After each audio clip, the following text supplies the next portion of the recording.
Article 1 of the Constitution of India outlines the different types of territories that make up the country. According to this article, India is divided into three main categories of territories: states, union territories, and any territories that may be acquired by the government in the future. Currently, there are 28 states in India. Each state functions as a part of a federal system, which means that power and responsibilities are shared between the state governments and the central government located in New Delhi.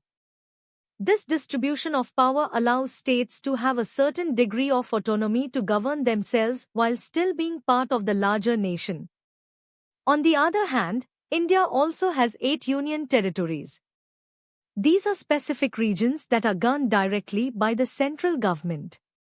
Because they are not given the same level of autonomy as states, union territories are often referred to as centrally administered territories.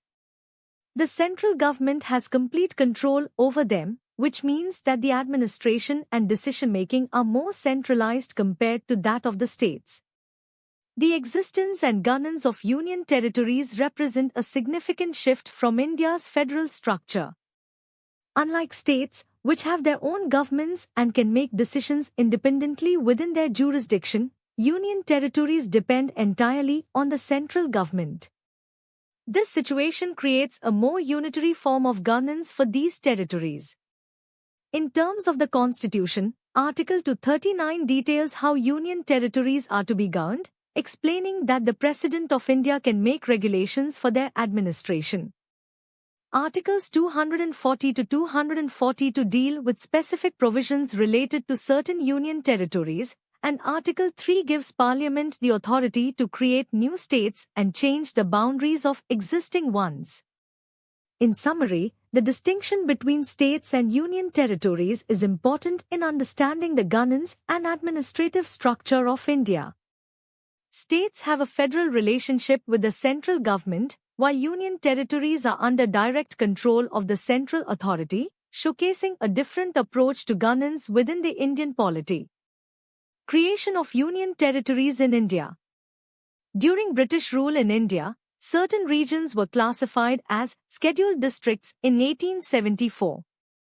Over time, these areas evolved into what were known as Chief Commissioners' provinces. After India gained independence in 1947, these regions were categorized as Part C states and Part D territories within the Indian governance framework.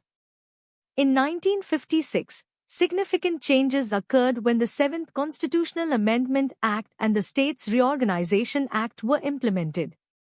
These laws officially established the concept of union territories in India.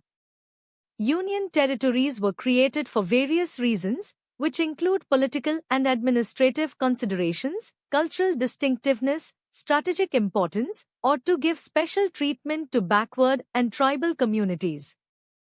Over time, some of these union territories transitioned to full statehood.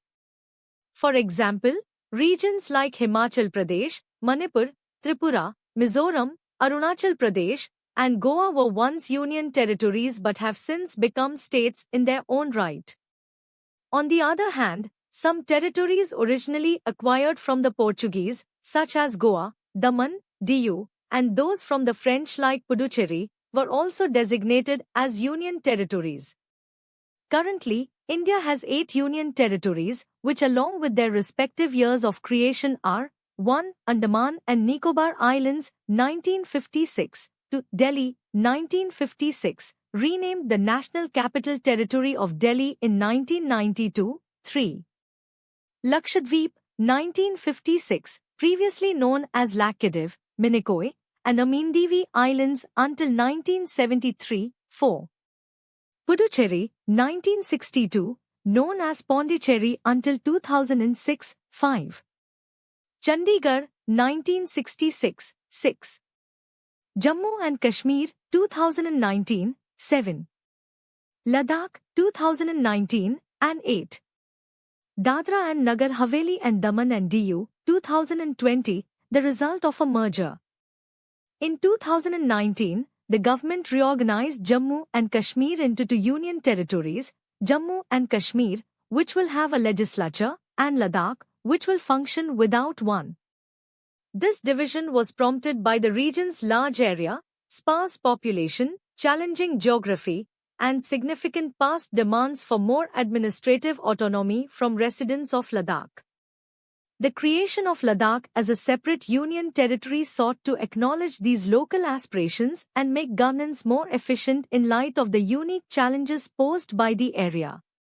The Union Territory of Jammu and Kashmir was formed primarily to address internal security concerns, aggravated by issues like cross-border terrorism. In 2020, the government took another step in restructuring by merging the Union Territories of Dadra and Nagar Haveli, which had been established in 1961, and Daman and Diu, created in 1962, into a single union territory. This decision was based on several factors, including shared administrative frameworks, similar culture and language, and to streamline governance. The government aimed to reduce duplication of administrative functions, lower operational costs, and enhance efficiency in public service. The merging of these territories is aligned with the government's vision of minimum government, maximum governance, which emphasizes reducing unnecessary bureaucratic hurdles while improving the quality of governance. Under Article 239 of the Indian Constitution, the President of India has the power to administer union territories through an administrator. The administrative framework and regulations can differ widely between the territories based on their unique conditions and needs. For many union territories, such as Delhi and Jammu and Kashmir, there are distinct laws and regulations that govern their functioning, which can include special provisions under Articles 239A and 239up concerning governance and administrative principles.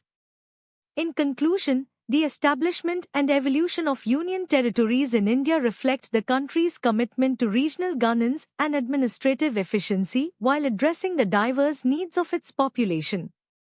This flexible political structure allows for tailored governance suited to the specific socio-cultural contexts of various regions. Administration of Union Territories in India. Overview of Union Territories Administration. The administration of Union Territories in India is guided by Articles 239 to 241 in Part 8 of the Constitution. Union territories are unique regions in India that are directly governed by the central government. Although all union territories fall under one category, their administrative structures are not uniform. This means that different territories can have different forms of governance and administrative setups. Role of the President and administrators. Every union territory is managed by the President of India, who acts through an appointed administrator. This administrator is not like a governor, who heads a state. Instead, they are an agent of the President. The title of the administrator can vary. It may be a lieutenant governor, chief commissioner, or simply administrator, depending on the territory. Currently, lieutenant governors oversee regions such as Delhi, Puducherry, Andaman and Nicobar Islands, Jammu and Kashmir, and Ladakh. Administrators, on the other hand, manage Chandigarh, Dadra and Nagar Haveli and Daman and Diu, and Lakshadweep.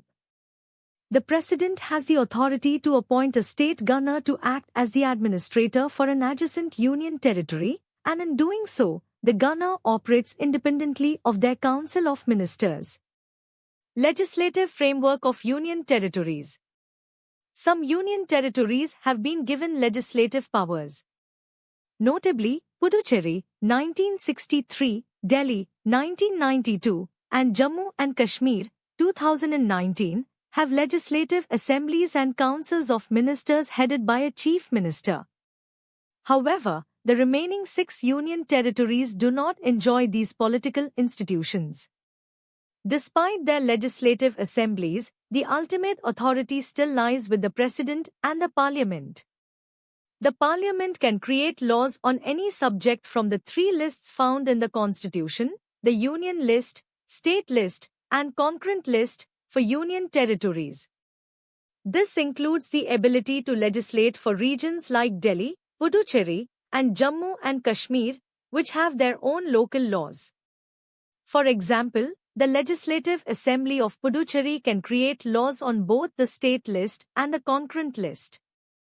Similarly, the Legislative Assembly of Delhi has the right to legislate on various subjects, except for public order, police, and land.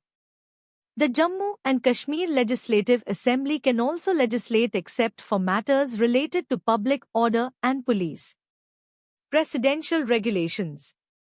The President has regulatory powers for specific union territories such as Andaman and Nicobar Islands, Lakshadweep, Dadra and Nagar Haveli and Daman and Diu, and Ladakh. In Puducherry, the President can also enact regulations if the Legislative Assembly is suspended or dissolved. These regulations have the same weight and authority as laws passed by Parliament. They can even modify or annul any existing law made by Parliament regarding these territories. Judicial system in Union Territories.